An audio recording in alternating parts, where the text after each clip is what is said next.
జగిత్యాలలో జరుగుతున్నటువంటి విషయంలో రోజు పేపర్లో చూస్తూనే ఉన్నాము. పండుగ వాతావరణం కాన్స్టిట్యున్సీ ఏదైతే ఎన్నికలు ఉంటాయో ఆ రకంగా సభ కార్యక్రమం మన కాన్స్టిట్యున్సీలో జరగడము చాలా సంతోషకరమైన విషయం. కావున వార్డులో ఉన్నటువంటి ప్రతి కార్యకర్త సభ్యత్వం తీసుకోవాలి. దానిలో భాగంగా ఒక 2 లక్షల ఇన్సూరెన్స్ యాక్సిడెంటల్ పాలసీ ఉంటుంది. దానికి 30 రూపాయల సభ్యత్వం కూడా 2 లక్షల ప్రీమియం ఉంటుంది. అందులో భాగంగా ముఖ్యంగా లేడీస్ కూడా తీసుకోవాలి. వాళ్ళకు 100 రూపాయలు లేకున్నా 30 రూపాయల సభ్యత్వం తీసుకోవాలని లేడీస్ కూడా కోరుకుంటున్నాను. అందులో భాగంగా 3 వార్డులో అధిక సభ్యత్వము జగిత్యాల కృష్ణానగర్ అంటే చాలా పెద్దది. కృష్ణానగర్లో మనము ఒక సభ్యత్వము అత్యధిక తీసుకోవాలని కోరుతూ ఈ యొక్క అవకాశం కల్పించినటువంటి సభకు నమస్కారం తెలియజేస్తూ జై. కొంతవరకు పూర్తి కానటువంటి సందర్భం లోపల ఐడెంటిఫికేషన్ కార్డ్స్ కొంత డిలే అయినాయి. ఈసారి మాత్రం చాలా నిర్దిష్టమైనటువంటి కార్యక్రమాలను తీసుకోవడం జరిగింది పార్టీ.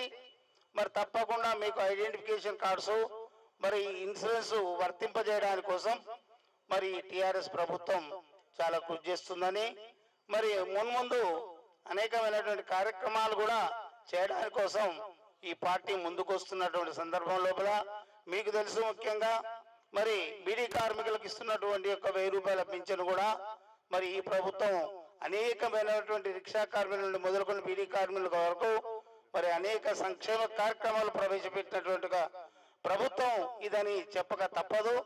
మరి ఇప్పటికే కాలాతీతమైంది కాబట్టి నాకు ఈ అవకాశం ఇచ్చినటువంటి పెద్దలకు నమస్కృతి తెలియజేస్తూ ముగిస్తా ఉన్నాను.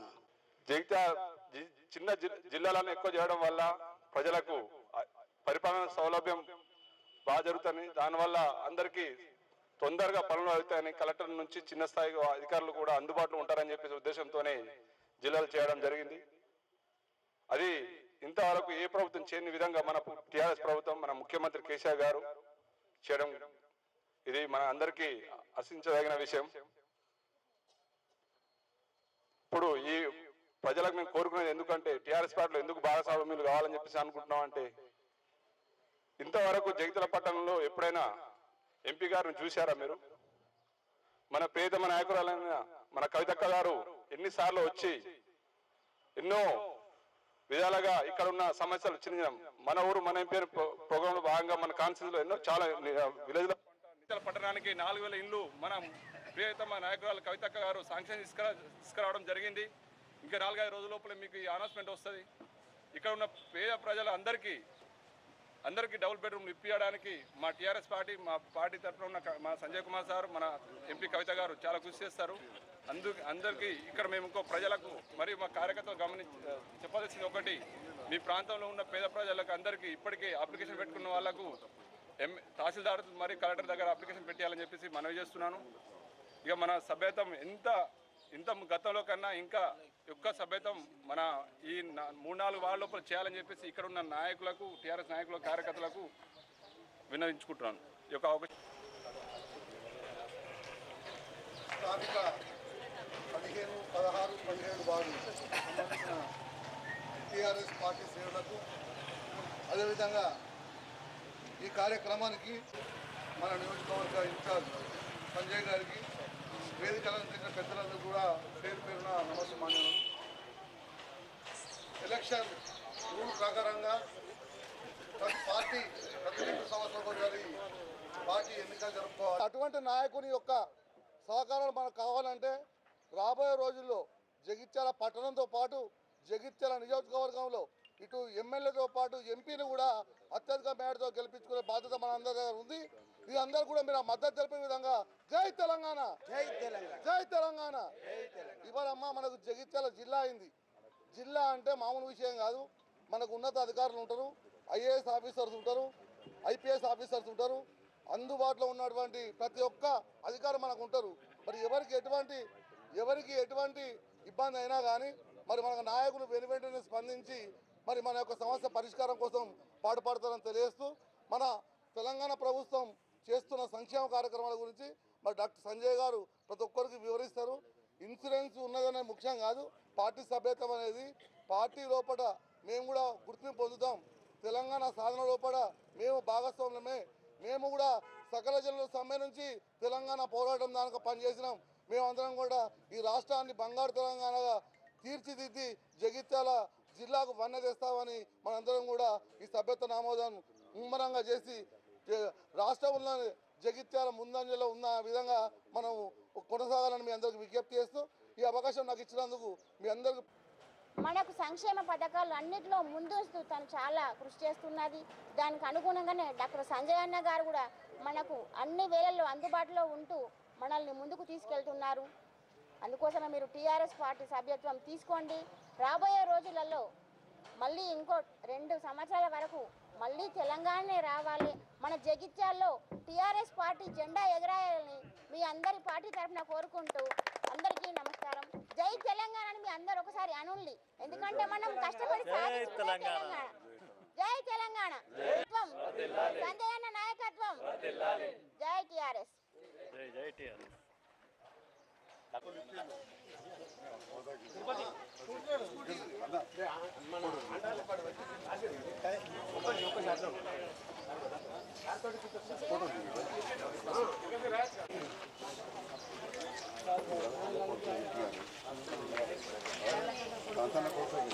శేఖర్రావు వంగపెట్టి శేఖర్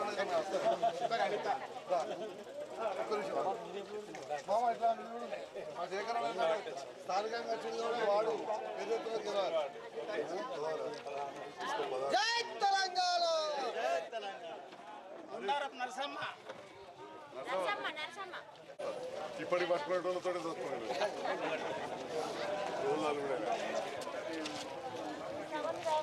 సురేందర్ శ్రీమంజరి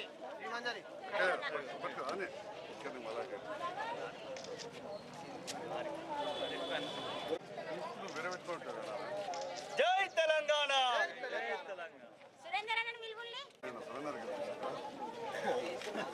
అన్న లాంగ్వేజ్ చూపించాలి నైసానా అన్న అన్ని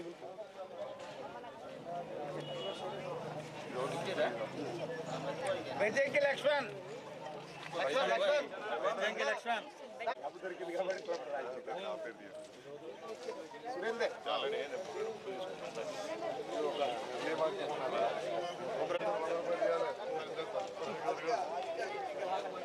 జై తెలంగాణ. తెలంగాణ అమరవీరులకు జోహార్ జోహార్. తెలంగాణ రాష్ట్ర సమితి జగిత్యాల నియోజకవర్గ సభ్యత్వ నమోదు కార్యక్రమానికి 15, 16, 17 వార్డు నాయకులు నన్ను ఆహ్వానించినందుకు పేరు పేరున అందరికీ ధన్యవాదాలు తెలియజేస్తాం. ఈరోజు ఈ కార్యక్రమంలో చాలామంది ముఖ్యమైన నాయకులు హాజరయ్యారు. వాస్తవానికి అనుకోలే ఇంత పెద్ద ఎత్తున ఇక్కడ కార్యక్రమం ఉంటుందని. ఒకనాడు TRS party Jagtial Visakha sir TRS party జగిత్యాలన ఒక సభ్యత్వ నమోదు కార్యక్రమం చేయాలన్నా, ఒక మీటింగ్ పెట్టాలన్నా సీనియర్లు ఎంతో కృషి చేసేవాళ్ళు. అయినా కానీ అప్పుడున్న పరిస్థితుల వల్ల అనుకున్నట్టు జగిత్యాల పార్టీ ముందుకు సాగలే. దానివల్ల దాదాపు ఒక 3 కౌన్సిల్ ఎలక్షన్లు వచ్చినా కానీ పెద్దగా కౌన్సిలర్లు మన వాళ్ళు గెలవలే. కానీ ఈనాడు తెలంగాణ రాష్ట్రం వచ్చిన తర్వాత ఎలక్షన్లు అప్పుడే దాదాపు గెలిచినంత పనిచేసినాం. మీ అందరి సహకారంతో కొత్త పాత లేకుండా ఎంతోమంది రావడం వల్ల ఏదో కొద్ది ఓట్లలో ఓడిపోయినాం. జగిత్యాల పట్టణంలో దాదాపు 38 వార్డులు ఉంటే 28 వార్డులలో మన పార్టీకి ఆధిక్యత వచ్చింది. నాకు ఆధిక్యత వచ్చింది, గౌరవ ఎంపీ గారికి ఆధిక్యత వచ్చింది. అప్పుడే ఎలక్షన్ల ముందే నేను పార్టీలోకి రావడం, కొంతమందిని కలవలేకపోవడం వల్ల ఓటమి జరిగిందే తప్ప ఇక్కడ ప్రజలు ఓడియలే, మనం దాదాపు గెలిచేవాళ్ళమే. అయినా కానీ పార్టీ ఏదైతే దిశానిర్దేశం చేసిందో, నన్నే నాయకత్వం వహించమన్నదో దానికి నేనుంటూ నా వెన్నంటి కూడా సీనియర్లు ఉంటా ఉన్నారు. అదేవిధంగా కొత్తగా కూడా మన నావల కిషన్ అన్న లాంటి వాళ్ళు ఎంతో అనుభవజ్ఞులు, సతీష్ అన్న, రంగగోపాల్, ఇక్కడ అందరూ కూడా భీమయ్య అందరూ కూడా నా వెంట ఈరోజు వస్తూ పార్టీని బలోపేతం చేస్తాం. దీనికి కారణం ఏంటంటే ఇంతమంది నాయకులకు ఏదో తెల్లారంగానే మేము పదవులు కట్టబెట్టలేం, ఇవ్వలేం. పర్యవకారులు కాదు, గుత్తేదారులు కాదు ఇక్కడ ఉన్న వాళ్ళు. ఇప్పుడు నేను చెప్పిన వాళ్ళంతా మాజీ కౌన్సిలర్లు, ఎవరికి వాళ్ళే స్వతహా గెలిచిన వాళ్ళు. మరి రవి లాంటి వాళ్ళు గట్టి పోటీ ఇచ్చి బ్రహ్మాండమైన ఓట్లు సాధించిన వాడు ఇదివరకు 17వ వాళ్ళు. కానీ ఈరోజు కేసీఆర్ గారు ఏదైతే తెలంగాణ రాష్ట్రం ఏర్పడ్డ తర్వాత దీన్ని బంగారు తెలంగాణ చేయాలి, మన ప్రజలకు బాగుకోకు చూడాలి, ఇటు ఆంధ్ర నాయకుల కుటిల రాజకీయాలకు, అదేవిధంగా ప్రతిపక్ష నాయకులు కొన్నిసార్లు కాంగ్రెస్ వాళ్ళు ఏది చేసినా ఒక మాట మాట్లాడుతూ అడ్డం పడుతూ ఉంటారు. అవన్నీ దాటుకుంటూ ప్రజలకు ఒకవైపు సంక్షేమ పథకాలు చేస్తూ అదేవిధంగా తెలంగాణ రాష్ట్రాన్ని అభివృద్ధిలో నడపాలనే దిశతోటి నిత్యం దినమనక రాత్రంగా పనిచేస్తూ ఉన్నారు. అదేవిధంగా మన గౌరవ ఎంపీ కవిత గారు కూడా మనకు అందుబాటులో ఉంటూ ప్రజల కోసం ప్రభుత్వాన్ని నడపడానికి చేదోడువాడుగా ఉంటూ మన తెలంగాణ రాష్ట్ర ఇమేజ్ను ఇవాళ పార్లమెంట్లో నిలబెడుతుంది మన కవితక్క. ఇందాక మొన్న చూసిన పసుపు రైతుల గురించి ఒక ప్రైవేట్ బిల్లు మూవ్ చేసింది. అదేవిధంగా బడ్జెట్ మీద మాట్లాడుతూ ఉత్తరప్రదేశ్లో మరి మీరు రుణమాఫీ చేసిండ్రు, ఇవాళ మా రైతులకు మేము చేసుకున్నాం, 16,000 కోట్లు ఇచ్చినాం, కానీ ఇవాళ మీరు ఇవ్వలేదని చెప్పి నిలదీసింది కేంద్ర ప్రభుత్వాన్ని బడ్జెట్లో. వాళ్ళు చేసే మంచి పనులను కూడా మనం అభినందిస్తున్నాం. ఇవాళ వాళ్ళ గర్భవతులకు వాళ్ళని మనం డబ్బులు ఇస్తామని మొదలుపెట్టాం, కేసీఆర్ కిట్ అని కేంద్ర ప్రభుత్వం కూడా తయారైంది, వాటిని అభినందించినాం. కానీ కొన్నిట్లలో ఏదైతే మనకు రాలని నిధులు ఉన్నాయో వాటి కోసం మన ఎంపీ గారు పార్లమెంట్లో కొట్లాడింది. మన 1000 కోట్లు రావాలి, మనకు 1 కాదు 2 కాదు 1000 కోట్లు రావాలి కేంద్రం నుండి మనకు. మన బడ్జెట్ సమావేశంలో జైట్లీ గారిని నిలదీసింది, చాలామంది చూసే ఉంటారు టీవీలలో. మరి మన ప్రాంతానికి వస్తే రైతులు ఎక్కువ గ్రామాలలో ఇలా 64,000 కోట్ల రుణమాఫీ, మనం 64 కోట్ల రుణమాఫీ చేయాల్సిన 9 గంటలు కరెంట్ ఇస్తూ ఉన్నాం. ఫర్టిలైజర్ కొరత లేదు, విత్తనాల కొరత లేదు. ఈ రకంగా మనం రైతుల కోసం పనిచేస్తున్నాం. ఇవాళ బాధ్యత మన ప్రభుత్వ అధికారులది, మనకు సేవ చేసేది. అది కేసీఆర్ గారు ఆ రకంగా వారి మీద ఒక బాధ్యత పెట్టారు. ఇలా ఎన్నో కార్యక్రమాలు మన ప్రభుత్వం చేస్తూ ఉంది. మరి కార్యకర్తల బాధ్యత ఇవాళ మీరు సభ్యత్వం తీసుకోవాలి. ఇన్ని సంక్షేమ పథకాలు, ఇన్ని ప్రభుత్వ పథకాలు, కళ్యాణ లక్ష్మి, షాదీ ముబారక్ ఇవన్నీ వస్తూ ఉంటే ఇప్పటికి కూడా ఎంతోమంది వాళ్ళకి ఆఫీసులకు పోయే పరిస్థితి లేదు. వాళ్ళకి ఎట్లా అప్లై చేసుకోవాలో తెలియదు, రుణాలకు ఎట్లా అప్లై చేస్తారు. మన కార్యకర్తలు ఈ సంక్షేమ పథకాలను ప్రభుత్వం ఏదైతే చేస్తుందో అది ప్రజల వద్దకు తీసుకెళ్ళి ప్రజల అవసరాలను తీర్చాల్సిన బాధ్యత మన కార్యకర్తలకు. మన కార్యకర్తలం పార్టీని బలోపేతం చేస్తే మళ్ళీ మన ప్రభుత్వం వస్తుంది. అప్పుడు ఇంకా కూడా మంచిగా చేసుకోవచ్చు. ఎందుకంటే ఇప్పటికి కూడా ఉద్యోగుల విభజన ఇంకా కాలే.